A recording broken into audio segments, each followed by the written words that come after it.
Hey there, English learners! Welcome back to the English Talk community. I'm so glad you're here with me today. You know what? I completely understand how you're feeling right now. You've been studying English for months, maybe even years. You can read articles, you understand movies pretty well, and you might even feel confident writing emails. But then something happens. You open your mouth to speak, and somehow the words that come out just don't sound right. They sound forced, unnatural, like you're translating everything in your head first. Does this sound familiar? I know it does because I hear from learners like you every single day. And here's what I want you to know. You're not broken, you're not stupid, and you're definitely not alone in this struggle. Today we're going to talk about the biggest mistakes that English learners make that prevent them from sounding natural. And more importantly, I'm going to show you exactly how to fix them. These aren't complicated grammar rules or boring theory. These are simple, practical changes that will make you sound more like a native speaker starting today. But here's the thing. I need you to do something for me right now. If this topic resonates with you, if you've ever felt frustrated because your English doesn't sound as natural as you'd like, hit that like button. It tells me that this content is helping you, and it helps other learners find these episodes too. And if you haven't subscribed yet, do it now. Because every week, I share content specifically designed for learners like you who are ready to move beyond basic English and start sounding truly fluent. Now let me ask you something that might surprise you. What if I told you that the biggest mistake you're making isn't what you think it is? You see, most English learners think their biggest problem is vocabulary. They believe that if they just memorize more words, if they just learn more expressions, suddenly they'll sound natural. But that's not the real issue at all. I remember talking to a student last month who told me she knew over 5,000 English words. She could understand complex podcasts. She could read academic articles. But when she spoke, people would look at her with that confused expression. You know the one I'm talking about. That look that makes you want to just stop speaking and hide. The truth is, the biggest mistake that's keeping you from sounding natural isn't about what words you know. It's about how you use the words you already have. And this is something that no grammar book ever taught you. And honestly, most English teachers don't even realize they should be teaching this. Let me share something with you that might shock you. Native speakers actually use a much smaller vocabulary in daily conversation than you probably think. We repeat the same phrases, the same expressions, the same sentence structures over and over again. But here's the key. We use them in a very specific way that makes them sound completely natural. Now I'm going to tell you about 3 major mistakes that are sabotaging your natural English. But before I do that, I want you to think about this question. When you speak English, are you trying to impress people with how much you know, or are you trying to communicate clearly? Keep that question in mind, because the answer will change everything about how you approach speaking English. The first major mistake is what I call the perfection trap. You've been taught that every sentence needs to be grammatically perfect, that every word choice needs to be sophisticated, that making mistakes is something to be ashamed of. This is completely wrong, and it's killing your natural flow. Think about how you speak in your native language. Do you speak in perfect, complete sentences all the time? Of course not. You start sentences and change direction. You use simple words. You repeat yourself. You use filler words. And guess what? Native English speakers do exactly the same thing. But when you're speaking English, you're trying to construct these perfect, complex sentences in your head before you say them. While you're thinking about grammar rules and searching for the most impressive vocabulary, the natural rhythm of conversation is completely lost. I had a student from Brazil who was incredibly smart, very advanced in English, but she would take these long pauses before speaking because she was trying to make every sentence perfect. The result? Her English sounded robotic and unnatural, even though her grammar was flawless. The second mistake is even more common, and I bet you're doing it right now without even realizing it. It's what I call direct translation thinking. You're taking sentences from your native language and translating them word by word into English. This creates sentences that are technically correct, but sound completely unnatural to native speakers. For example, you might say, "I have 25 years old," because that's how you express age in your language. Or you might say, I am having a car, because the direct translation makes sense to you. These aren't just grammar mistakes. They're thinking pattern mistakes that make your English sound foreign. Here's what's really happening in your brain. You're thinking in your native language first, then translating. This process is slow, unnatural, and it shows in how you speak. Native speakers don't translate. They think directly in English patterns.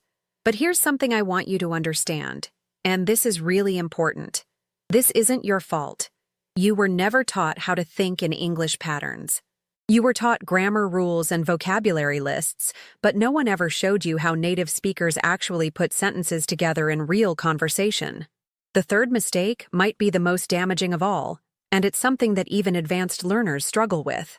It's the mistake of using formal language in casual situations. You've learned English mostly from textbooks, academic sources, or very formal content. So when you speak, you sound like you're giving a presentation.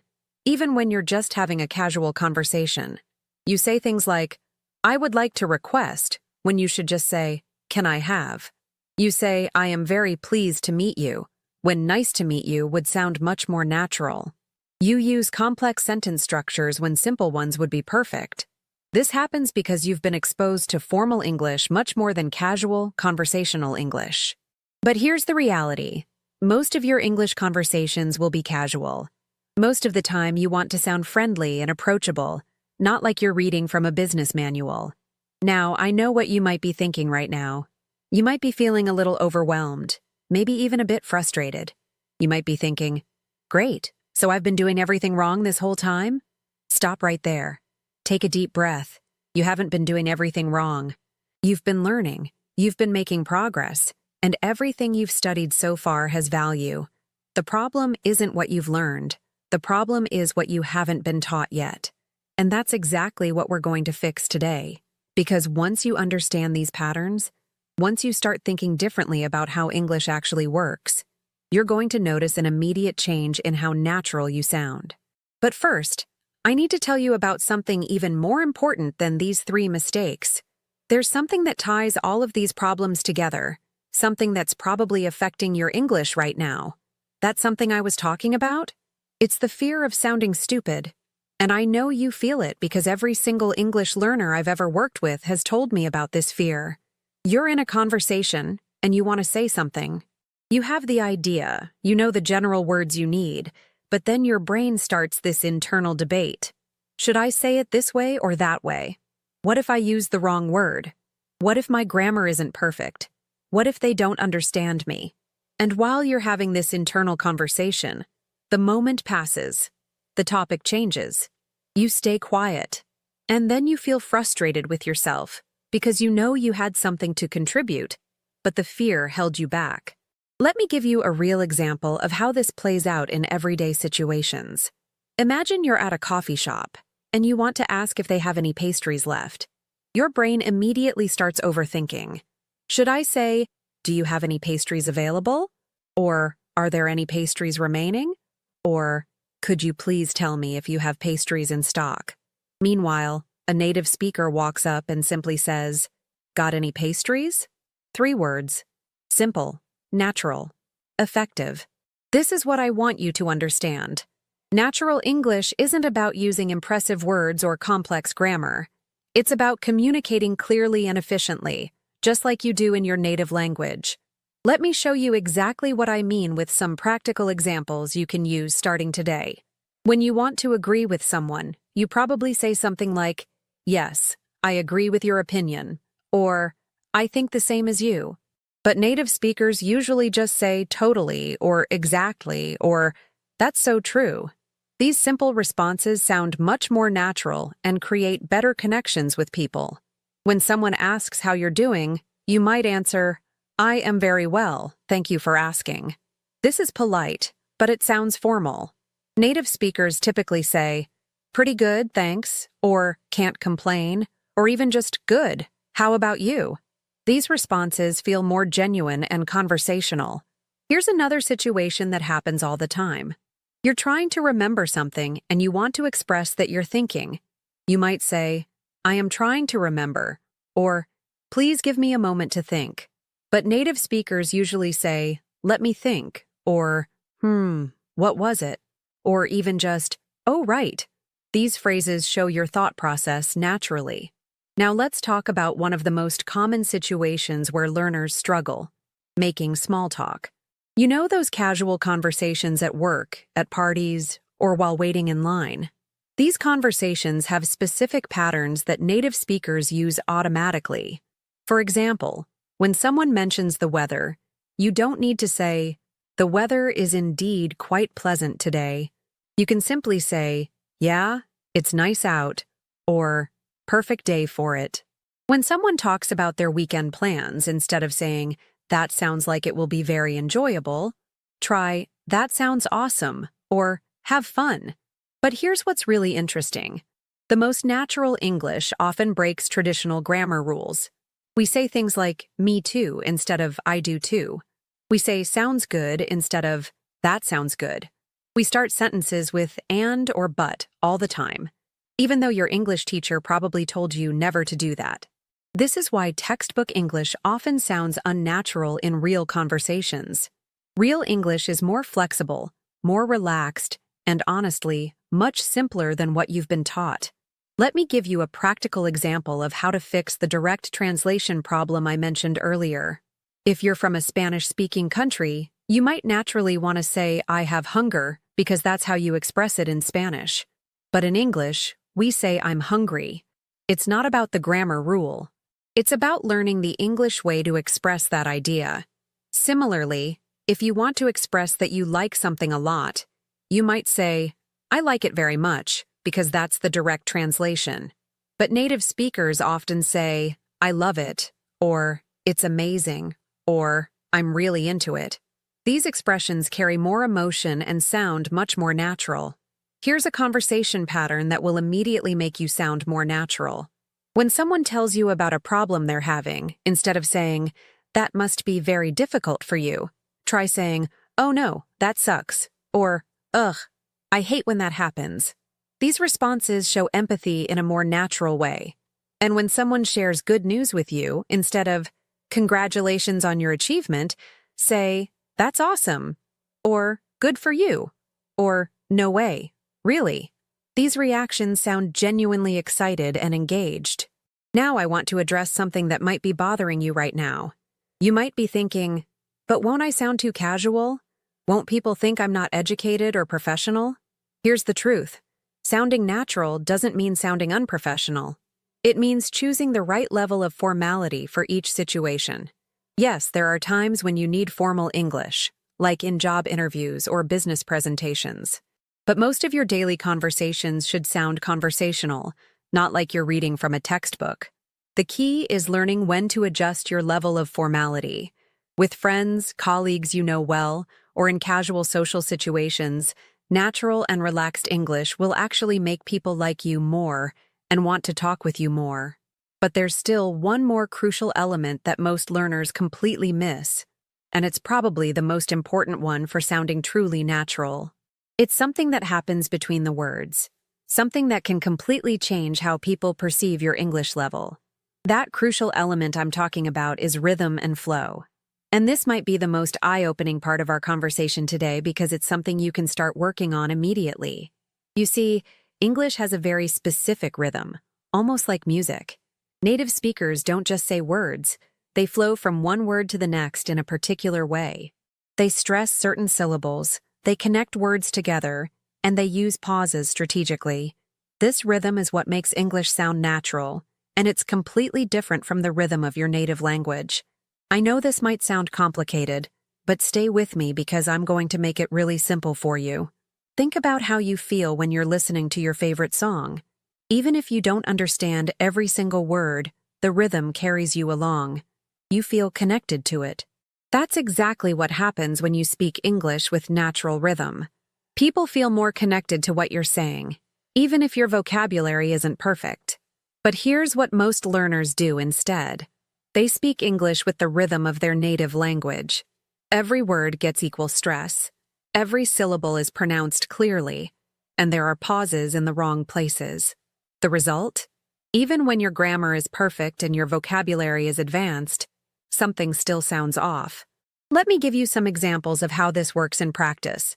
When native speakers say, "I'm going to go," it doesn't sound like four separate words. It sounds more like "I'm gonna go" with the stress on go. The middle words blend together naturally. Or when we say, "What do you think about it?" it's not five equally stressed words. It flows more like, "What do you think about it?" with the main stress on think and it. This isn't sloppy pronunciation. This is natural English rhythm. Now, I can almost hear what you're thinking. But I want people to understand me clearly. Won't speaking like this make me harder to understand? Actually, it's the opposite.